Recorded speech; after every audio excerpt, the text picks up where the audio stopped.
अब अपन पढ़ेंगे डिविजिबिलिटी रूल ऑफ 11। ठीक है, कल अपन ने 10 तक पढ़ लिया था।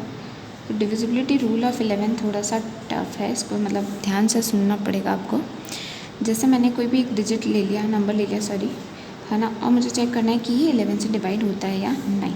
तो मैं क्या करूँगी, सबसे पहले ऑड डिजिट्स निकालूंगी 1 और 3। 1 पे आ रहा है, 2 3 पे आ रहा है, 4 पे आ रहा है, तो ऑड डिजिट्स कौन सी हो गई, 1 पे और 3 पे आने वाली। इनका सम करूँगी, sum of digits of odd places, odd place पे आने वाली डिजिट्स का सम क्या आना है, ठीक है, दैट इज़ 15। नाउ मैं करूँगी sum of digits of even places, ठीक है, इवन प्लेसेस 2 + 2 4।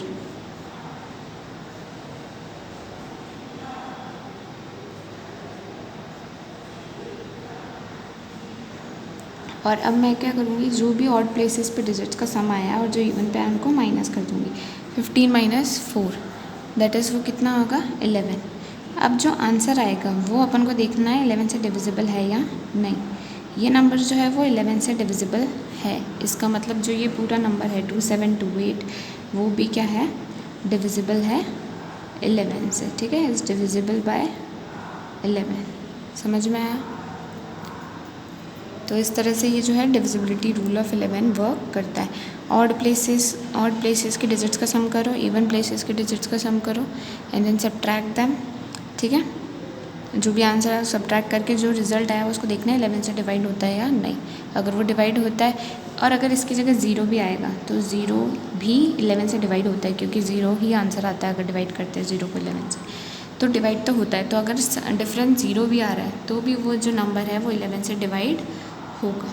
तो ये था डिविजिबिलिटी रूल ऑफ 11। नाउ अब अपन पढ़ेंगे कि what are common factors and common multiples.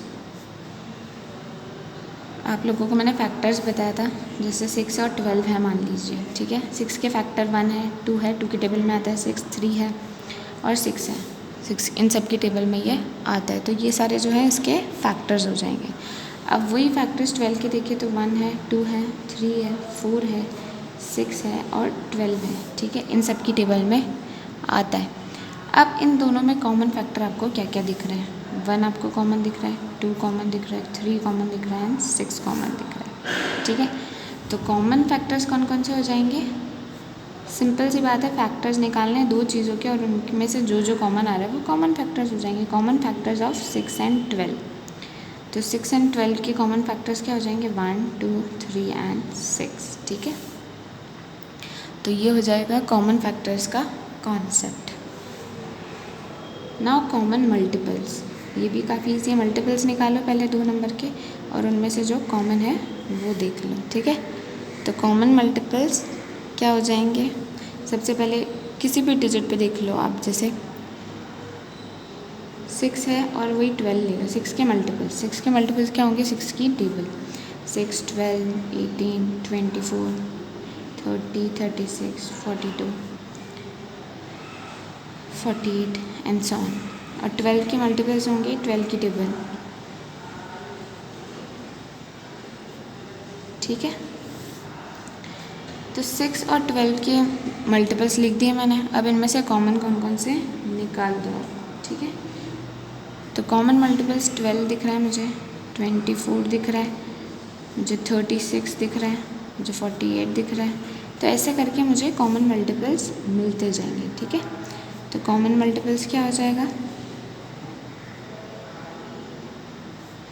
Common multiples हो जाएंगे 12 24 36 48 एंड सो ऑन, ठीक है।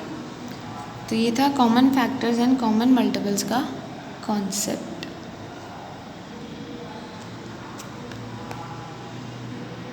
नाउ अब कुछ और डिविजिबिलिटी रूल देखते हैं।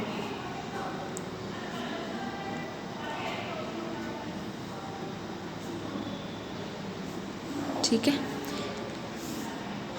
क्या है वो डिविजिबिलिटी रूल कि अगर एक नंबर जो है वो दूसरे नंबर से डिवाइड होता है, ठीक है, जैसे मैंने कह दिया 18 जो है वो 6 से डिवाइड होता है, तो 18 जो है वो 6 के फैक्टर से भी डिवाइड होगा। 6 के फैक्टर क्या क्या है, 2 और 3, 1 2 और 3 और 6, ठीक है। तो अगर 18 6 से डिवाइड होता है तो वो जाहिर सी बात है उसके फैक्टर से भी डिवाइड होगा। यानी 18 जो है 1 से भी डिवाइड होगा, 18 2 से भी डिवाइड होगा, 18 3 से भी डिवाइड होगा, 18 6 से तो है ही। तो पता ही है, चलिए आपको, है ना, सॉल्व करके देखोगे तो सब डिवाइड ही होता है। तो पहला रूल अपना यही है कि अगर कोई भी नंबर एक नंबर से दूसरे नंबर से डिवाइड होता है तो वो दूसरे नंबर के फैक्टर से भी डिवाइड होगा। समझ में आया? सेकंड क्या कहता है, अगर एक नंबर जो है वो डिविजिबल है दो को प्राइम नंबर से, यानी दो को प्राइम नंबर क्या होंगे, जिनमें जो है कॉमन फैक्टर 1 ही हो सिर्फ। ठीक है, तो जैसे एग्जांपल ले लिया, मान लो 20 का। 20 दो को प्राइम नंबर से डिवाइड होता है, 20 से भी और 4 से भी और 5 से भी। 4 और 5 कॉमन को प्राइम नंबर है क्योंकि इनका कॉमन फैक्टर 1 ही है। ठीक है, तो 24 से भी डिवाइड होगा, 25 से भी डिवाइड होगा। तो वो 20 अगर दो को प्राइम नंबर से डिवाइड होता है तो वो उनके प्रोडक्ट से भी डिवाइड होगा। 4 5 से 20 और 20 डिवाइड होता ही है 20 से। ठीक है, तो अगर कोई भी नंबर दो को प्राइम नंबर से डिवाइड होता है तो वो उन दो को प्राइम नंबर के प्रोडक्ट, यानी जो मल्टीप्लाई करके रिजल्ट आएगा उससे भी डिवाइड होगा। यह है अपना सेकेंड रूल। ठीक है, नाउ अपन थर्ड रूल के बारे में बात करते हैं। तो आपका थर्ड रूल क्या कहता है कि अगर कोई भी दो गिवन नंबर डिविजिबल है एक नंबर से, लाइक 16 और 20 दोनों जो है वो डिविजिबल है एक नंबर से। कौन से? 4 से। ठीक है, अगर दो नंबर गिवन है और वो दोनों नंबर एक ही नंबर से डिवाइड होते हैं तो उनका सम जो होगा, यानी 16 + 20 जो होगा वो भी 4 से डिविजिबल होगा। ठीक है, समझ में आया? तो अगर 16 और 20 4 से डिविजिबल है तो उनका सम भी 16 + 20 भी 4 से डिविजिबल होगा। जैसे 20 + 16 36 हो गया, तो 36 भी 4 से डिविजिबल हो जाएगा। तो आंसर विल बी 9। हो ही रहा है। ठीक है, तो अगर कोई भी दोनों नंबर डिवाइड होते हैं सेम नंबर से तो उनका सम भी डिवाइड होता है उसी नंबर से। ये था अपना थर्ड रूल।